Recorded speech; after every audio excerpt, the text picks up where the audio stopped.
حضرت سیدنا امام اعظم ابو حنیفہ رحمۃ اللہ تعالی علیہ کے پاس ایک شخص نے آ کے کہا فلاں آدمی زانی ہے. فرمایا تجھے کیسے پتا چلا؟ اس نے کہا حضور آپ تو. فرمایا کس نے بتایا تجھے؟ حضور میری بات تو سنے جلال میں آ گئی. فرمایا تیری طاقت کیا ہے؟ تو نے دیکھا ہے اسے بدکاری کرتے؟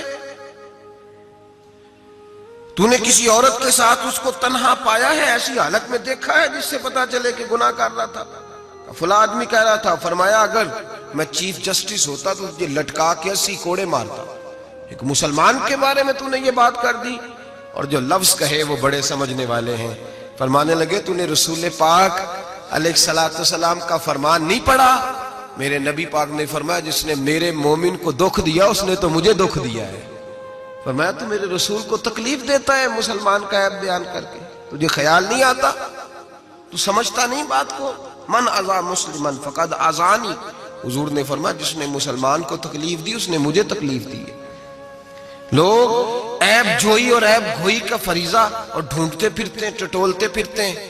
اور بھائی مکھیاں دو قسم کی ہوتی ہیں. ایک شہد کی مکھی ہوتی ہے، جب بھی بیٹھتی ہے پھول پہ بیٹھتی ہے، اور جب اگلتی ہے پھر شہد ہی اگلتی ہے.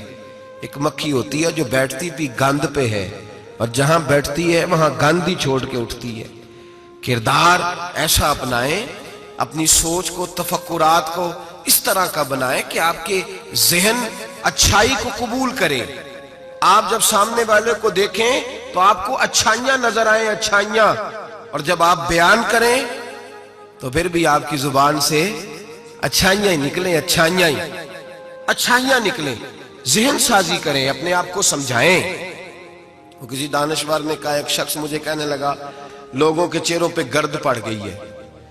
فلاں کے چہرے پہ گرد تھی، فلاں کے چہرے پہ بھی گرد تھی، فلاں کے چہرے پہ بھی گرد تھی. اس نے مجھے کئی لوگ گنوائے تو میں ہنسنے لگا. کہنے لگا کیوں ہنستا ہے؟ کہتے میں نے اس کی اینک اتاری، ٹیشو پیپر کے ساتھ صاف کر دی. میں نے کہا بندوں کے چہرے ٹھیک ہے، تیری اینک پہ گرد پڑی ہوئی ہے. ادھر بھی تھوڑی توجہ کر لیتا تو اتنے لوگوں پہ الزام تو نہ لگاتا. حضرت میاں صاحب بول پڑے، کہنے لگے برا بندہ میں لبن ٹریا، جاگتے ملیا نہ کوئی. برا بندہ میں، میاں صاحب کی بات ہے میری آپ کی نہیں. سانو تے 70 بجائے دیاڑی دا. میاں صاحب کہتے ہیں میں برا بندہ میں لبن ٹریا تے جاگتے تھا ہی کوئی نہیں کہ ملا ہی نہیں. کہتے مجھے نہیں ملا، مجھے نہیں. سمجھ لیں بات کو، بزرگوں کے افکار کو سمجھے. کہتے مجھے ملا اس لیے کہ میری سوچ ہی بڑی اچھی تھی، جو مجھے ملتا میں اس کے اندر اچھائیاں پیدا کر لیتا. مجھے نہیں ملا یہ نہیں کہ بندہ تھا نہیں، مجھے نہیں ملا اس لیے کہ میری سوچ ہی نہیں تھی. وہ ہے نا کہاں سے لاؤں جس میں لوگوں کے عیب نظر آئے. برے بندے نو میں لبن ٹریا تے جاگتے ملیا نہ کوئی، تے اپنے اندر چاہتی پائی تے میں تھوں برا نہ کوئی. اپنے اندر چاہتی پائی تے میں تھوں. مجھے سمجھ آئی من عرف نفسہ فقد عرف ربہ، من عرف نفسہ فقد عرف ربہ. جو اپنے آپ کو پہچان گیا وہ اپنے رب کو. یہاں تو الزام تراشیاں ہوتی ہیں، الزام تراشیاں. حضرت بہاؤالدین زکریا ملتانی رحمت اللہ علیہ اور بابا فرید الدین گنج شکر رحمت اللہ علیہ ایک زمانے میں ہوئے. ملتان کا ایک شخص حضرت بہاؤالدین زکریا ملتانی کے پاس مرید ہونے آ گیا. مرید ہونے آیا.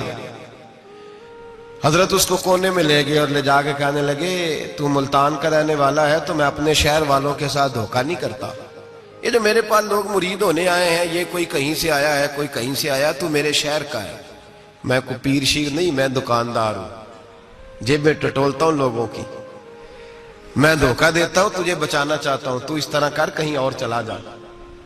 اس نے کہا حضور مشورہ دے کہاں جاؤں؟ کہنے لگے پاک پتن میں چلا جا، فرید الدین بہت بڑا فقیر ہے، بڑا فقیر ہے.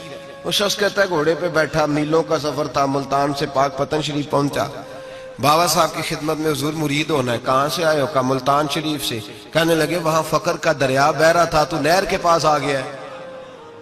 فقر کا دریا بہ رہا تھا، تو نہر کے پاس آ گیا ہے. اور رونے لگا. کہنے لگا بابا مجھے کیا پتا نہر کون سی ہے، دریا کون سا ہے، وہ تیرے پاس بھیجتا ہے تو اس کے پاس بھیجتا ہے. میرے بھائی پرانے لوگوں کو تو اپنے اندر کوتاہی نظر آتی تھی، سامنے والے کے اندر خوبی دکھائی دیتی. میں بن کے بیٹھ گیا ہوں کہ میں ہی صحیح ہوں، بس میں ہی صحیح ہوں. اپنے زاویہ نگاہ سے سوچتے ہو. اپنا ہم نے طرز خیال بنا لیا. سوچ کی صفائی، سوچ کی پاکیزگی. دنیا میں وہ بندہ اچھا نہیں ہوتا جو صرف اکیلا اچھا ہوتا ہے. اچھا وہ بندہ ہوتا ہے جس کا معاشرہ اچھا ہوتا ہے. اچھا وہ بندہ ہوتا ہے جس کا خاندان اچھا ہوتا ہے. اچھا وہ بندہ ہوتا ہے جس کا حلقہ احباب اچھا ہوتا ہے. وہ اکیلا اچھا بن کے بیٹھ گیا صرف میں صحیح ہوں اور کوئی بھی نہیں. تو کس طرح صحیح ہو گیا؟ تو اوپر سے گرا ہے. تو کس طرح ٹھیک؟ تیرا نہ باپ ٹھیک معاذ اللہ، نہ تیرا خاندان ٹھیک، نہ معاشرہ ٹھیک، نہ دوست ٹھیک، نہ پیر ٹھیک، نہ استاد ٹھیک، نہ کوئی سیاستدان ٹھیک. دنیا میں جب کوئی صحیح ہے ہی نہیں تو کہاں سے آ گیا اکیلا صحیح؟ یہ کیسے ممکن؟ یہ کس طرح ہو سکتا ہے؟ یہ انا پرستی ہے، یہ نفس کا دھوکہ ہے، یہ اندر کی کوتاہی ہے جو لوگوں کو بڑا بنا دیتی ہے. پھر اسے لوگ چھوٹے نظر آنے لگتے ہیں. یاد رکھیں میرے نبی کریم سید عالم نور مجسم علیہ السلام نے خوبصورت سوچ، اچھی سوچ، پاکیزہ سوچ، صاف ستھری سوچ دی. حضرت زید بن حارثہ فرماتے ہیں طائف کے لوگوں نے میرے نبی پاک کو پتھر مارے، لہو لہان کر دیا. فرماتے ہیں وہاں کے کچھ لوگ بھی انہیں برا کہنے لگے، میں بھی برا کہنے لگا، اس لیے کہ یہ تو عرب کے کلچر کے بھی خلاف تھا.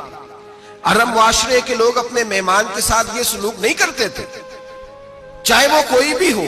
اور نبی پاک علیہ السلام نے تو جو دعوت دی اس میں تو حسن بھی بڑا میٹھا تھا. وہ تو لفظوں کے اندر توانائی، خوبصورتی، مٹھاس بھی بڑی تھی. تو یہ تو عرب کے رواج کے بھی خلاف تھا کہ گھر مہمان کو پتھر مارے جائیں.